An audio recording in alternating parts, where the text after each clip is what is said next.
வணக்கம். தேர்தல் களம் பயங்கரமா சூடு பிடிச்சிருக்குங்க. குறிப்பா தமிழ்நாட்டுல அறிவிக்கப்பட்டிருக்கிற இந்த நிதி உதவி வாக்குறுதிகளை பத்தி தான் நாம இப்போ விலாவாரியா பார்க்க போறோம். ஆமாங்க. தமிழக மக்களோட பேங்க் அக்கவுண்ட்ல உண்மையிலேயே பணமழை கொட்ட போகுதா? இந்த ஒரு கேள்விதான் இப்போ எல்லா பக்கமும் ஓடிக்கிட்டு இருக்கு. எலெக்ஷன் வரப்போகுது இல்லையா? அதனால பல அதிரடியான அறிவிப்புகள்லாம் வெளியாகி மக்களுக்கு ஒரு பெரிய எதிர்பார்ப்பு உண்டாக்குது. வாங்க இது என்னன்னு டீட்டெயிலா பார்ப்போம். இது வெறும் வாக்குறுதி மேட்டர் மட்டும் இல்லைங்க. இது ஒரு பெரிய அரசியல் சதுரங்க ஆட்டம். ஓட்டுகளை ஜெயிக்கிறதுக்காக ஒவ்வொரு கட்சியும் தங்களோட காய்களை ரொம்பவே தந்திரமா நகர்த்திக்கிட்டு இருக்காங்க. இந்த ஆட்டத்தோட முதல் மூவா டிஎம்கே தரப்புல இருந்து ஆபரேஷன் 5K வந்திருக்கு. அதாவது ஏற்கனவே கொடுத்துக்கிட்டு இருந்த மாதாந்திர 1000 ரூபாய் மகளிர் உரிமை தொகையோட ஒரு 2000 ரூபாயை ஸ்பெஷல் ஃபண்டா சேர்த்து மொத்தம் 5000 ரூபாய் பெண்களோட அக்கவுண்ட்ல போட்டாங்க.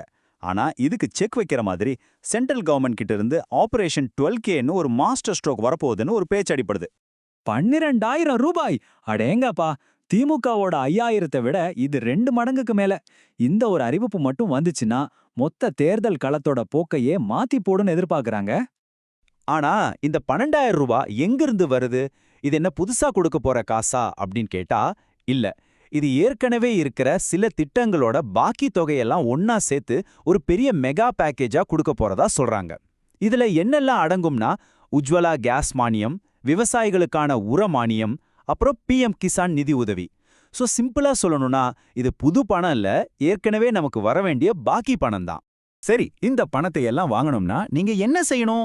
உங்க டாக்குமெண்ட்ஸ் எல்லாம் கரெக்டா இருக்கான்னு ஒரு தடவை செக் பண்ணிக்கோங்க. பிஎம் கிசான் திட்டத்துக்கு ஆதார், பேங்க் அக்கவுண்ட், உங்க நிலத்தோட பட்டாச்சிட்டா இதெல்லாம் வேணும். உஜ்வாலா கேஸ் கனெக்ஷனுக்கு KYC form, Aadhaar, bank passbook ரொம்ப முக்கியம். உர மானியத்துக்கு ஆதார் கைரேகை வைக்கணும். எல்லாத்துக்கும் மேல ரொம்ப ரொம்ப முக்கியம் என்னன்னா உங்க கேவைசி அப்டேட்டா இருக்கணும். இல்லைனா பணம் கைக்கு வர்றதுல சிக்கலாகிட வாய்ப்பு இருக்கு, பாத்துக்கோங்க.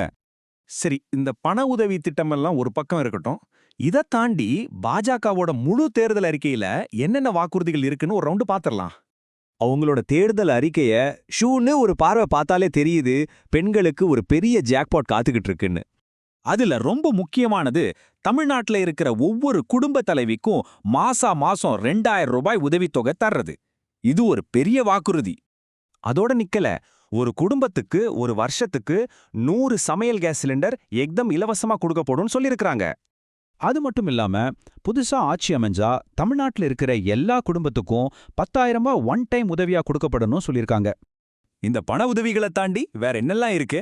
படிச்சுட்டு வேலை இல்லாம இருக்கிற இளைஞர்களோட கல்வி கடன் முழுசா தள்ளுபடி செய்யப்படும் சொல்லியிருக்காங்க.